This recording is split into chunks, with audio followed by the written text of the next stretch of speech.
नमस्कार दोस्तों, आपके सामने आने का फिर मौका मिला एक बार। और कुछ बातें ऐसी हैं जो बताना भी ज़रूरी हो गई है। और मेरा एक छोटा-सा निवेदन है कि थोड़ा-सा ये बात थोड़ी ध्यान से सुनिएगा, क्योंकि ये अपनी प्रकृति से संबंधित बातें हैं और जो बताना बहुत ज़रूरी है। आपने अपनी दादी, नानी, चाची, बुज़ुर्गों से, दादा से, पिताजी से, माताजी से, इनसे सुना होगा कि 40 वर्ष पहले, 40-50 वर्ष पहले तीनों मौसम बराबर समय-समय पर आते थे। बरसात के समय बरसात, ठंड के समय ठंड, गर्मी के समय गर्मी। इन मौसम में परिवर्तन का कारण कभी सोचा है आपने कि ये परिवर्तन क्यों होते हैं? हमने हमारी पृथ्वी को इतना नुकसान पहुंचा दिया है कि प्रकृति का संतुलन ही बिगड़ गया है। जहाँ जहाँ पहले इतने घने जंगल हुआ करते थे, आज वहाँ पर खाली मैदान नज़र आ रहे हैं, इसके अलावा कुछ भी नज़र नहीं आ रहा। जंगलों की दिन प्रतिदिन कटाई हो रही है और इसमें मौसम परिवर्तन का कारण भी यही है।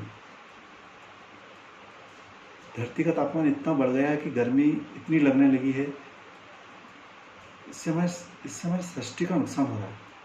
पहले बरसात भी जून मई में शुरू हो जाती थी और महीने महीने भर तक पानी गिरता रहता था, ऐसे हमारे बुजुर्ग बताते हैं। पर अब ऐसा देखने को नहीं मिलता हमको। और ठंड भी समय पे आती थी, गर्मी भी समय पे आती थी,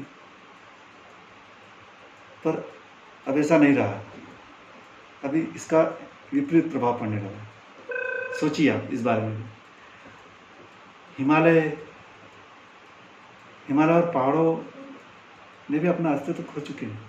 ये तो मालूम ही होगा ना, देखा होगा आपने, समझा होगा कि हिमालय और पहाड़ का अब अस्तित्व नहीं रहा। क्योंकि ये भी धीरे धीरे पिघलते जा रहे हैं और इनका लेवल भी नीचे आ रहा है।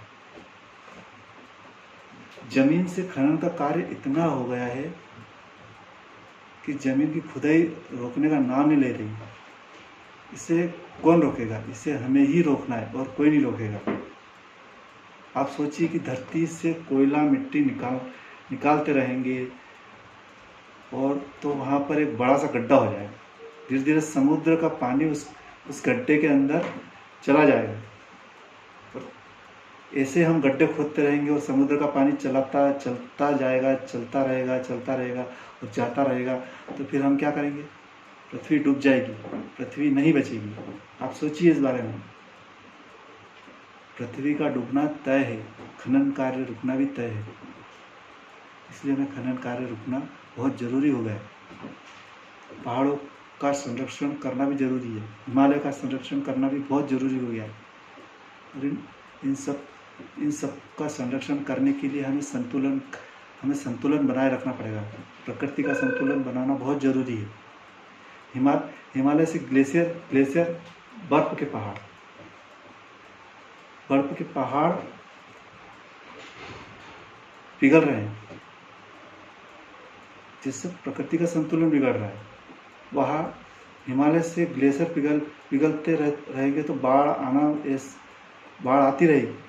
और ऐसा अभी देखने को मिल रहा है हमको। जो हिमालय से वर्ष भर जो नदियाँ बहती थी, एक दिन उसका पानी भी सूख जाएगा।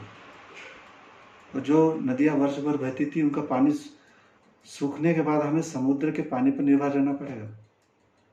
जो पानी हम प्रकृति से प्राप्त करते थे, उसका मूल्य देकर पानी खरीदना पड़ रहा है, जिसका हम पहले कभी मूल्य नहीं देते थे।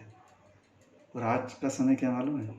आज का समय ये है कि हमें उस पानी का मूल्य देना पड़ रहा है और हम पैसे से पानी खरीद रहे हैं। कितने दिन खराब है, सोचिए आप। हिमालय से निकलने वाली नदी का पानी गंगा नदी का पानी पवित्र क्यों माना जाता है? मालूम है आपको? मालूम तो होगा ही, क्योंकि ये सभी लोग जानते होंगे, और नहीं भी जानते तो मैं बता देता हूँ आपको। क्योंकि हिमालय में ऐसी जड़ी बूटियाँ हैं, औषधियाँ हैं, पेड़ पौधे हैं जो पानी के साथ मिलकर घुलकर पानी के साथ बहते हैं। जो गंगा नदी बहती है ना, उसका कारण भी यही है कि वो औषधि युक्त पानी होता है उसका। और इस पानी का वैज्ञानिकों ने भी शोध किया है कि ये इस पानी में कीड़े नहीं पड़ते। सामान्य पानी में कीड़े पड़ जाते हैं, आप भले कितने साल भर के रख लेना पानी, इस पानी में कभी कीड़े नज़र नहीं आएंगे आपको। इसलिए हम इस गंगा नदी को पवित्र मानते हैं, और गंगा नदी को पवित्र मानने के साथ साथ हम इसको माँ का दर्जा भी देते हैं। सोचिए आप इसके विषय में भी। भूटान एक ऐसा देश है जो अपनी प्राकृतिक सौंदर्यता को बनाए रखने के लिए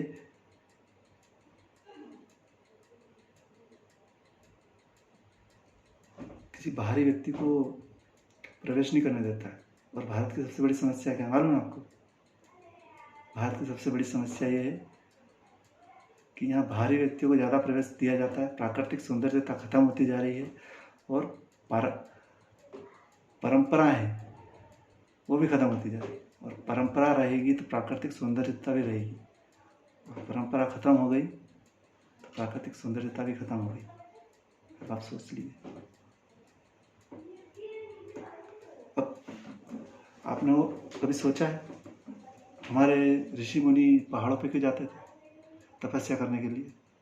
उनका कारण भी यही है कि वो वहाँ की जानकारी रखते थे कि इस पेड़ पौधे से क्या किस काम आता है, इस पेड़ पौधे से क्या क्या काम आता है, ये औषधि क्या काम आएगी, ये औषधि क्या काम आएगी। वो ज्ञान की प्राप्ति करने के लिए वहाँ ज्ञान प्राप्त होता था, और औषधि का उपयोग वो समाज कल्याण में कार्य करते थे।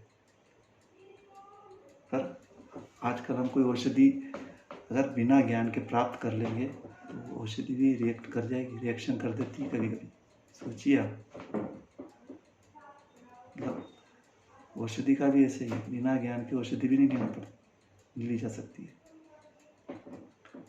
अब प्रश्न ये उठता है कि अब ये काम करेगा, सबसे बड़ा तो प्रश्न यही है ना। तो ये काम किसी को नहीं करना है, हमको ही करना है। सरकार के भरोसे मत रहना, क्योंकि सरकार हमसे है, हम सरकार से नहीं है।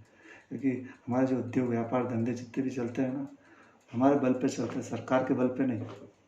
सरकार हमसे टैक्स वसूलती है क्योंकि उसको हमारी आवश्यकता है, हमको उसकी आवश्यकता नहीं है। सोचिए आप इस विषय पर, ये सोचना ही पड़ेगा।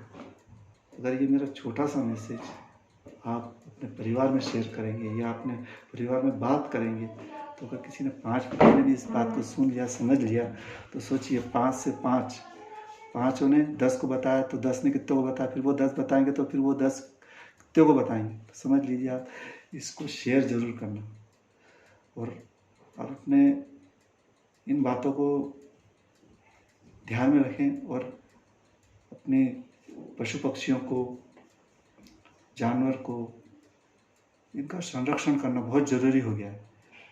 अगर हम पशु पक्षी का संरक्षण नहीं करेंगे,